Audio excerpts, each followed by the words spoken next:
জমজম কূপ কিভাবে সৃষ্টি হয়েছিল। একদা ইব্রাহিম আলাইহিস সালামের দুজন স্ত্রী ছিলেন। এর মধ্যে আল্লাহ তাআলার গায়বী আওয়াজ এলো, হে ইব্রাহিম, তুমি তোমার স্ত্রী ও হাজেরা ইসমাইলকে নিয়ে মহান আল্লাহ তাআলার উদ্দেশ্যে বেরিয়ে পড়ো। মহান আল্লাহ তাআলার গায়বী আওয়াজ আসার সঙ্গে সঙ্গে হযরত ইব্রাহিম আলাইহিস সালাম তার স্ত্রী ও পুত্রকে নিয়ে বেরিয়ে পড়লেন। হযরত ইব্রাহিম আলাইহিস সালাম এই দুইজনকে নিয়ে সাফা ও মারোয়া পাহাড়ের মাঝে পৌঁছে গেলেন।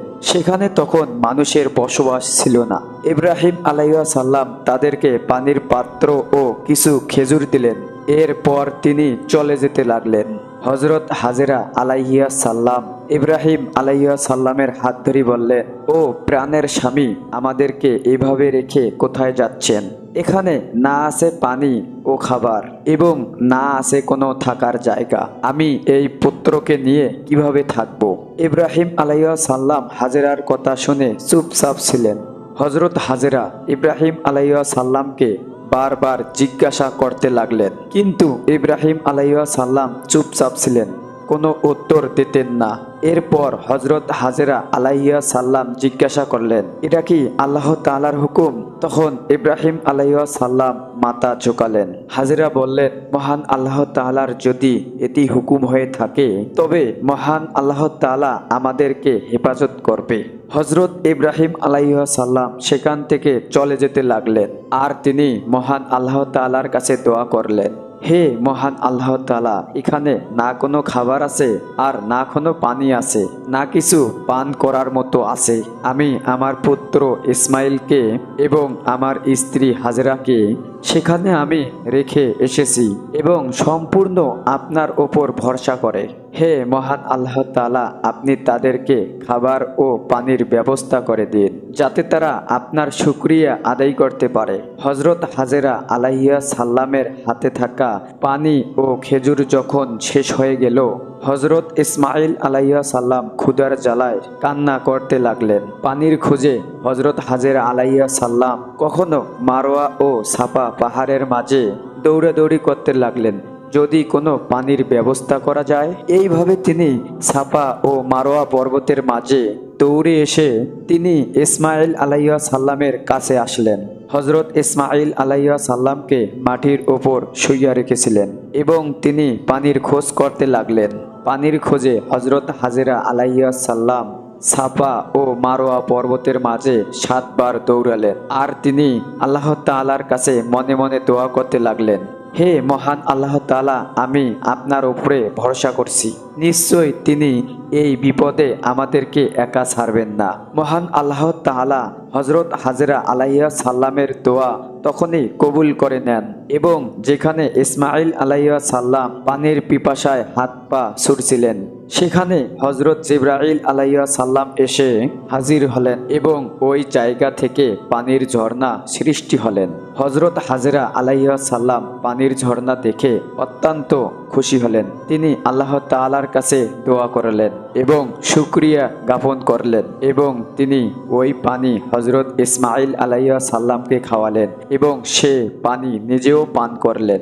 এরপর হযরত হাজেরা আলাইহিস সালাম ঝর্ণার চারপাশে পাথর ও মাটি দিয়ে একটু বাদ দিলেন, যাতে সেখানের পানি অন্যদিকে ছড়িয়ে না যায়। হযরত জিবরাইল আলাইহিস সালাম হযরত হাজেরা আলাইহিস সালামকে বললেন, আপনি আমাকে দেখে ভয় পাবেন না, খুব তাড়াতাড়ি আপনার স্বামী ইব্রাহিম এবং আপনার পুত্র ইসমাইল আলাইহিস সালামকে দিয়ে মহান আল্লাহ তাআলা পুনরায় কাবা ঘর নির্মাণ করবেন। এটি সমস্ত দুনিয়ার মানুষের ইবাদতের কেন্দ্র হবে। এরপর মহান আল্লাহ তাআলা সেখানের আশেপাশে খেজুর গাছ সৃষ্টি করলেন। হযরত হাজেরা আলাইহিস সালাম সেই গাছের খেজুর খেলেন এবং সে পানি পান করে আল্লাহ তাআলার শুকরিয়া আদায় করলেন। পানি ও খেজুরের কারণে কারণে তখন সেখানে পশু পাখিরা আসা যাওয়া শুরু করে। এর কিছুদিন পরের ঘটনা, এক বিরাট বাণিজ্যিক কাফেলা, তারা পথ হারিয়ে পানির সন্ধান করছিল। তাদের সঙ্গে যে পানি ছিল তা সমস্ত পানি শেষ হয়ে গিয়েছিল।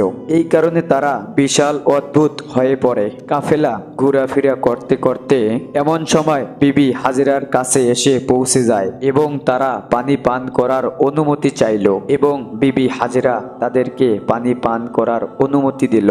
অতঃপর তারা বলল, হে মাননীয়া, আপনি অনুমতি দিলে আমাদের কলসগুলো ভরে নিতে পারতাম এবং আমরা আপনাকে মূল্য দিতাম। হাজেরা আলাইহিস সালাম বললেন, তোমরা তোমাদের ইচ্ছা মতো পানি ভরে নিয়ে যাও। এটা মহান আল্লাহ তাআলার রহমতের পানি। এই পানি সকলের অধিকার রয়েছে। এই পানির বিনিময়ে আমাকে কিছুই দিতে হবে না।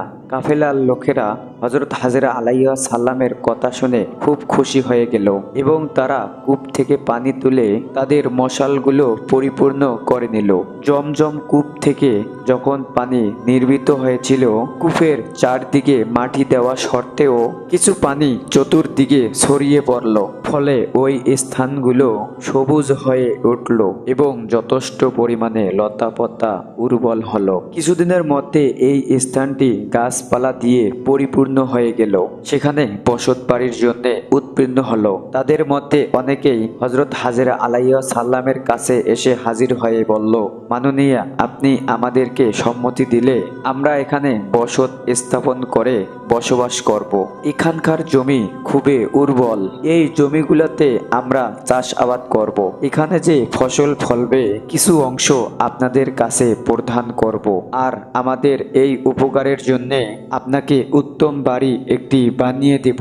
এই বিষয়ে আমরা আপনাকে প্রতিশ্রুতি দিচ্ছি যে যদি অনুগ্রহ করে আমাদের প্রস্তাবে রাজি হন, তাহলে আমরা এখানে যা কিছু করি না কেন সবকিছুতে আপনার অনুমতি ও উপদেশ গ্রহণ করব এবং আপনার অনুমতি ছাড়া আমরা কখনো কিছু করব না এবং আপনাকে আমাদের মায়ের মতো মান্য করে চলব।